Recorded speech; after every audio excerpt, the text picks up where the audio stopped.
Hey guys, welcome back to the REI Network podcast. I'm actually back in my home office if you're watching me on YouTube, okay, or you may be listening on the podcast, but I'm home. We've just been away for about 4 or 5 weeks in Michigan.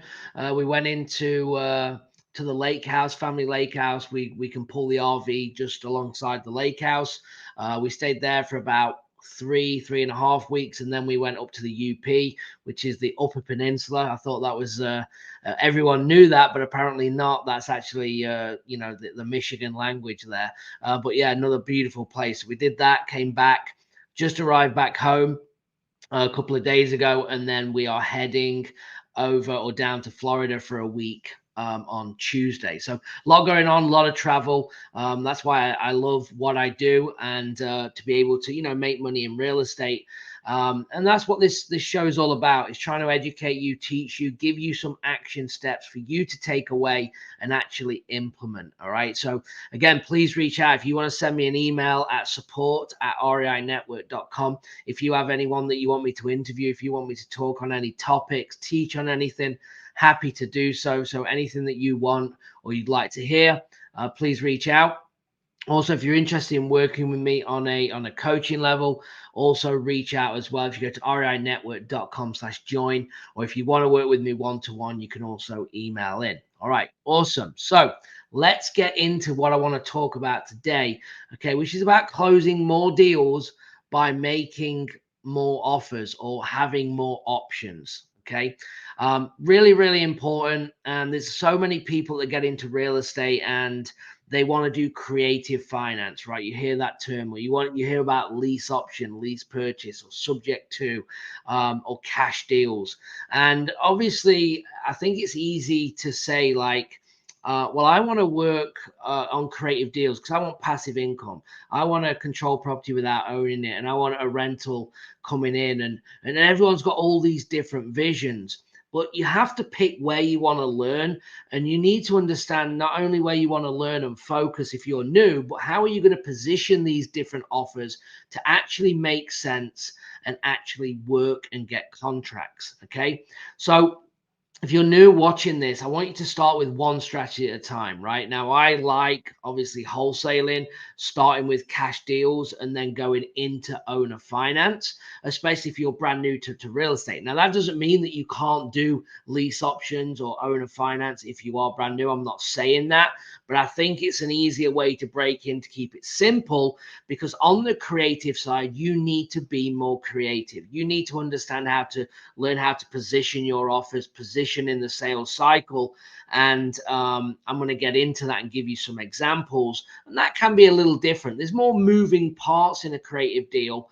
And also, the word creative is because you can do it 100, probably 1,000 different ways to make a deal work. And the idea is that you're solving problems, okay, and you're making and creating a win-win situation for both parties or everyone involved. Okay, so let's run through a scenario of how we can do more deals, close more deals by making more offers. Now, again, there's two ways to do this.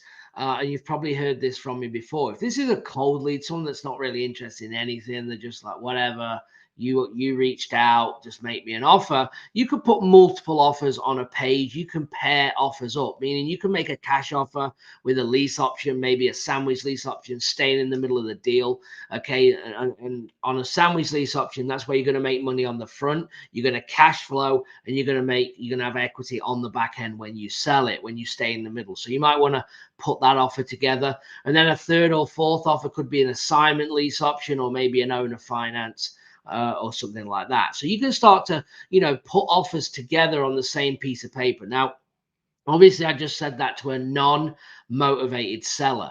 These are all talking points, guys. So don't think you're going to make this offer and all of a sudden, what if they accept it, right? You're talking to a non-motivated seller. You're putting things on paper for your follow-up. Your position, everything you do in your business is leaning towards the follow-up as you go down the pipeline, as the lead gets older, right? The older the lead, the better the lead. If you're following up, you're waiting for situations to change, and then you'll be able to lock up a potential creative finance deal over a period of time by solving the seller's problem. All right. So let's say that I get on. Maybe I've done a cold call, a text, a direct mail, a PPC, a Facebook. Doesn't matter. I get on with the seller, and we're having a conversation. And I understand that this gentleman has got a rental property, and it is now vacant, and he just wants to get rid of it, but he doesn't want to give it away. Okay, so that's kind of what he's saying up front. So I've got this vacant house of a property. Tenants just left. I don't want to be a landlord anymore. I just want to get rid of it, but I'm not giving it away. Right? That's what he says. So now we've got to push on them 4 pillars in that sales cycle, and you can change the order of these, but you want to find obviously what the situation and motivation, what's going on. Right, so we're going to aim questions around what's going on. We also want to aim questions regarding so number 1 is the situation motivation, right? And then these can go in different orders depending on the situation that you're in. Also the condition of the property, how much work, what does it need? When was the last time you have all the big items, the roof, last updated the kitchen and bathrooms, the AC unit, things like that. Okay, you're going to get the condition of the home and make sure you're making notes on that. Then you're going to get a timeline. How quickly do they want something to happen? Okay, so I'm going to aim questions around that. And then lastly, obviously the big one, which is the price. Now, what you're doing when you get this information is you're going to have to then play with this information and going, is it time? Is it speed? Obviously, the faster, the less you're going to offer. The longer if they have time, they're not in a rush, you could get them more money, right? So these are things that I'd be thinking as I gather this information. So this guy's already told us that he just wants to get rid of it. Okay, he's a tired landlord, but he doesn't want to give it away. So I'm now going to aim again questions in them 4 pillars to get more information. So let's say this house rents for $1,000 a month, and he wants 140,000, and I'm probably going to make a cash offer of 60,000. Okay, so we might be way off right now, right? But this is the situation. I think I want 140,000. So we start getting the condition and going through, and obviously I gather my information. I'd go away if you're new, and you come back and present the offer. Now, in the positioning of this, because there is motivation there, but he wants a high price. This is actually typical. This is always going to happen. Right. Well, they're showing motivation, but the price is really high. Yeah, he's an ex-investor probably, right? He's had a rental, so he's done some investing. He's been a landlord, so he's probably just testing the water. He just wants to try and get a high price to see if we buy. No problem. But we want to focus on really what the core problem is. So as you're building rapport, finding more about him, what is his interest, things like that, you're finding out what really is the problem. Because the money is one thing, but we got to get to that core thing that's going on. And he gave us an inkling that he wants to be done. But why does he want to be done? So I'd be saying things to him. Well, why don't you just put maybe 5,000-10,000 in, and then put another renter in. Why don't you do that, Miss? Oh, because of this is why I don't. I'm older. I want to, whatever that situation is coming back at, I'm going to recycle this information and use, not back against him, but I'm going to be reiterating it back to him as we go through this. Okay. So we're asking questions about the 4 pillars. We get back on the phone, we have an offer, and I want to offer him at 60,000. He wanted 140. Now, this is going to be a difficult conversation. Okay. You're probably thinking he's never going to take it, and he probably isn't, or he might not. But again, let's not assume. Let's go into the conversation. So what I would do in this, let's say his name is David. Hey, David, how you doing? It's Gavin. We talked yesterday, or we talked earlier today. I've ran the numbers, and you wanted 140. And I know you want to sell this thing and you want to be done with it, but I'm going to be honest, I just can't get anywhere near 140. It's just not going to work. And then silence. I'm wanting a reaction. What's he going to say? Just think about if I said that to you. What are you going to say? Well, what will you pay? No, it's going to be way less than what you want. It's just not going to work. So I think we're done, but I didn't want to just not call you back. I just wanted to, let you know that my offer is going to be a lot lower, and I just can't make this work for you. Again, silence. Now, If you're like me, there's no way if that was me, I'd be letting you off that phone without knowing what that number was. So what I've done in this scenario is I've actually positioned that it's low and it is going to be lower and it's not going to work. And I've said all of these things because I'm prepping him for me giving him the price. So when he says, um, no, well, just tell me. I understand. I know it needs work, but I've got to get rid of this thing. What will you pay? And I'll say, well, look, like I said, it's low. I'm going to be around that, $50,000-$60,000 mark for the money that needs to go in and the condition.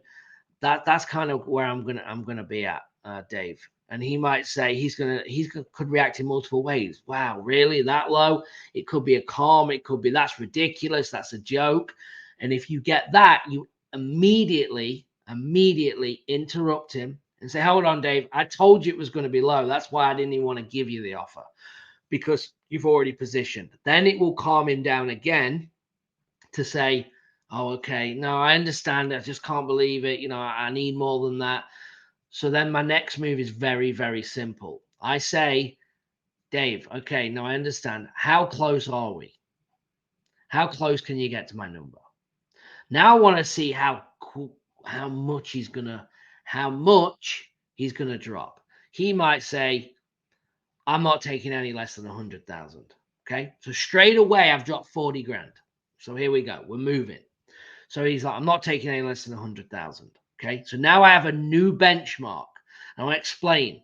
I didn't go into creative finance yet because I positioned ahead of it. How close are we?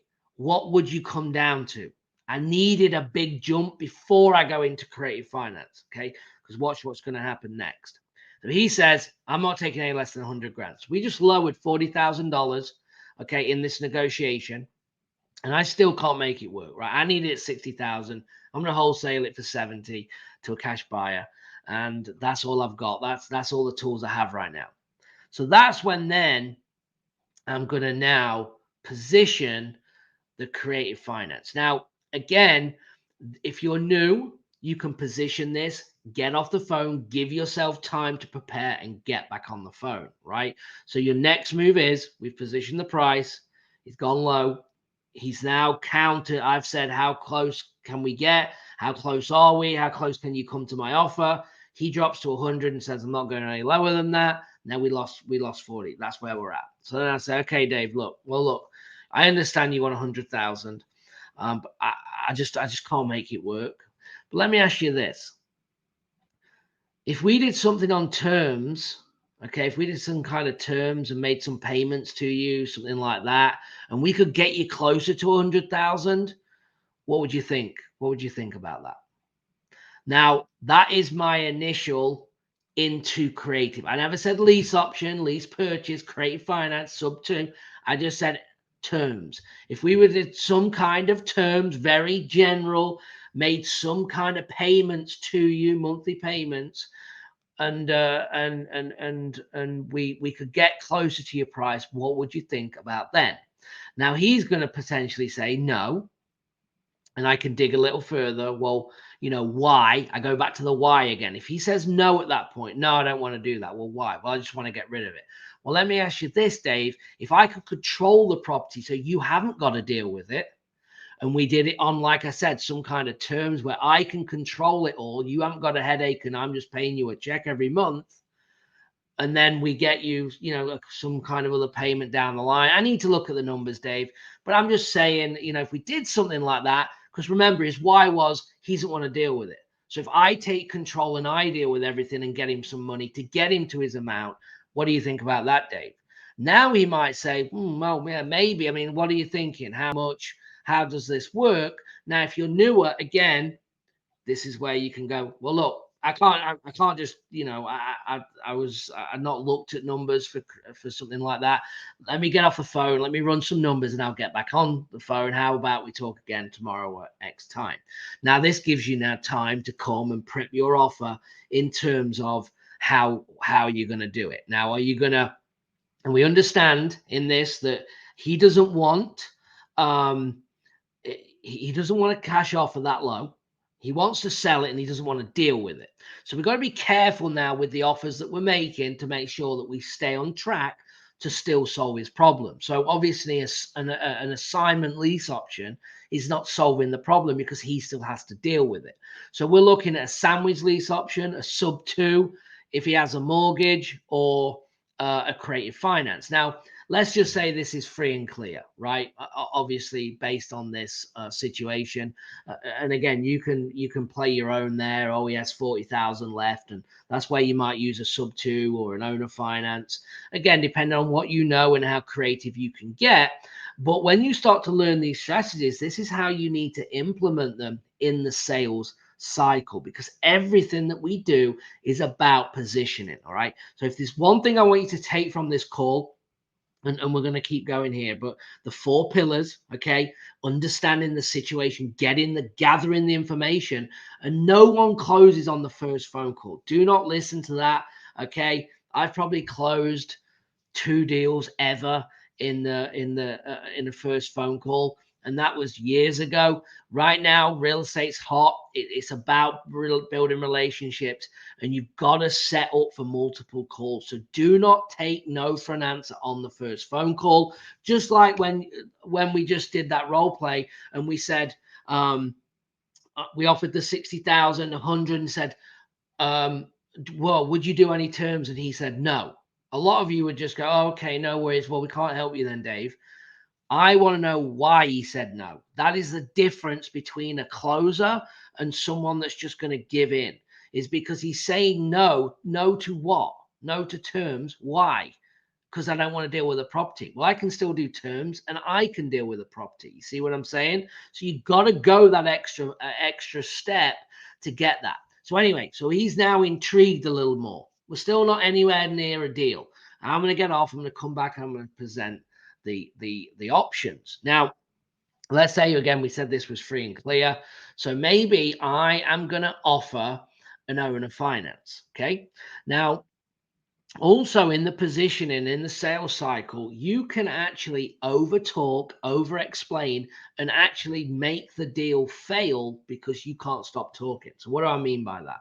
I mean using terms of money down. How much, Mr. Seller, do you want down? What interest rate will you give me? All of these things. Oh, will you give it 3 years and then a balloon payment? Right? All of these things that you're coming out with, he's not even asked you. So why are you coming out with them things? Because guess what? Oh yeah, I do want a down payment. Not thought about that. Actually, I do want an interest rate. I've not thought about that either. So you're now creating, your deal is getting worse because the questions that you're asking. Okay. Now you're not hiding anything. I'm not asking you to lie, but I'm asking you to not come up with things that's going to help hurt you in the negotiation. Okay.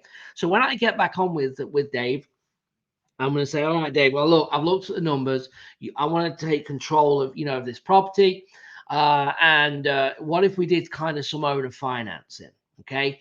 And I can give you, let's say, and I'm going to go in with the best terms for me for the negotiation to see how he reacts. Okay. I might say, what if I paid you like $500 for the next, until until I paid it off. Now it's 100 grand. He's probably not going to go with that. So maybe I'm going to say, I'm going to pay you $500 for the next 15 years, and then I'll do a balloon payment after 15 years and pay, and then the remaining balance I'll pay off in full. How does that work? So I've not asked for money down. I've not mentioned interest rates. I did a balloon payment because I'm not going to say I'll pay 500 a month if he's an older guy for 100 grand, because that's going to take like however many years that is. Maybe it ain't that many. Maybe I should have looked up and calculated. Let's see. 200 by 100. So that's 200 payments. 12. That's like 16 years. So I could have done. So maybe let's jump back. Maybe I say, hey, I'll pay $500 until I pay the house off. I'll take control. Then your cash flow and you can have less taxes, things like that.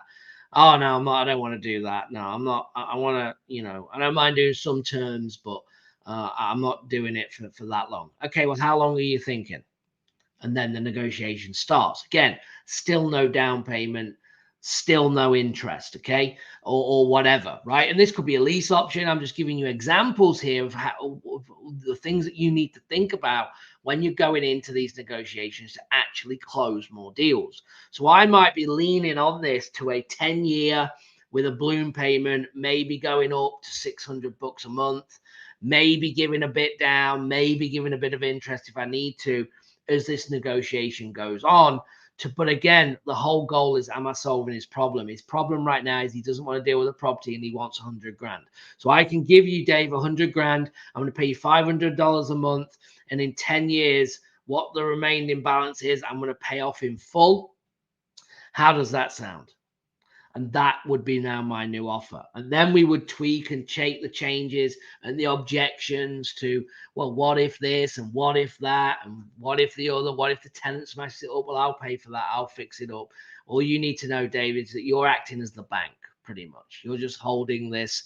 Okay, you're acting as the bank and I'm going to make payments on it. And again, we could have done a sandwich lease option, right, where you stay in the middle of the deal.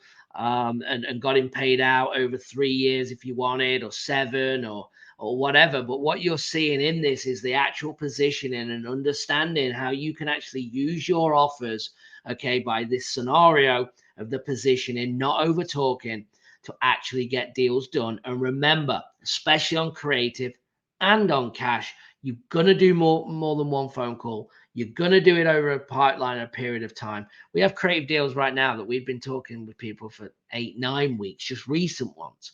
And we'll still lock things up from months and months ago. And that's the same with cash. On average, our cash deals are probably 3 to 4 months on average of close.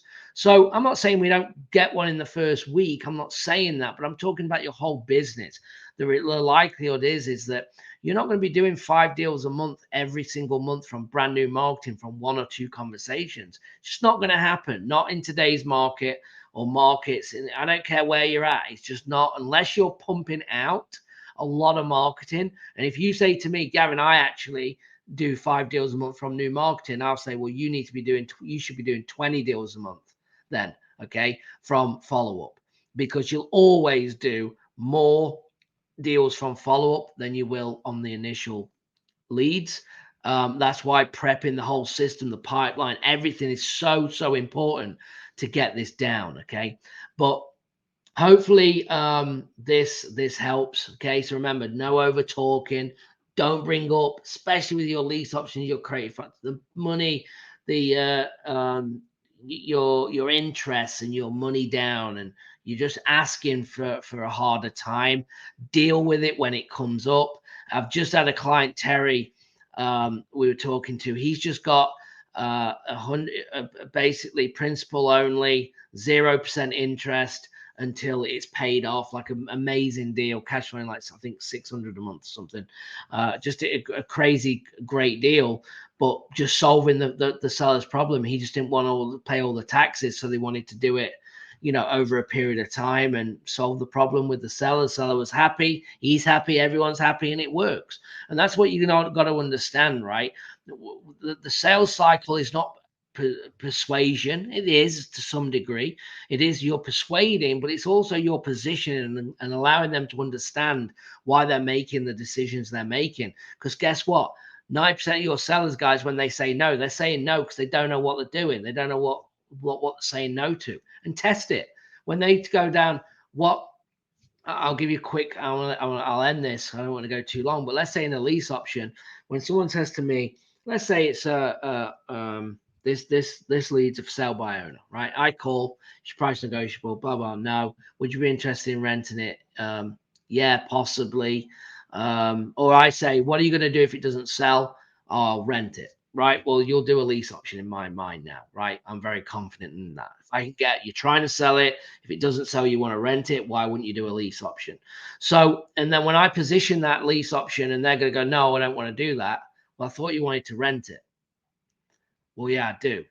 So are they saying no because they don't understand what the lease option is? Okay. And I don't even use a lot of the time the word lease option. I will say, what if I paid you rent and then bought it for X. I don't use the word lease option. What is that? Or lease purchase, right? I try and keep it, I dumb it down so I can have a conversation to the mass public about, like, everyone understands I'm going to make payments of this and I'm going to have an option to buy for that. I don't need to say it's a lease option. I just keep it simple, right? In that. So anyway, hopefully this helps. I appreciate it. Good episode today. Hopefully you got some takeaways. Remember, like and subscribe if you can. Make sure you go to REI Network podcast, REI Network with Gavin Timms. Give me a review if you can. Make sure you subscribe also on my YouTube channel as well. Drop me a like if you got something from this. If you're interested in working with me, you can reach out to support at REI Network or go to reinetwork.com/join. One-to-one though, if you want to do that, hit me up on my email. We'll have a conversation. If not, stay tuned for the next video, for the next guest. We're going to keep bringing value. We have Coffee with Closers live every Wednesday as well, so you should check us out on that. That's a lot of fun, and I'll see you on the next one. All right, guys. Thank you. Have a good one. Bye-bye.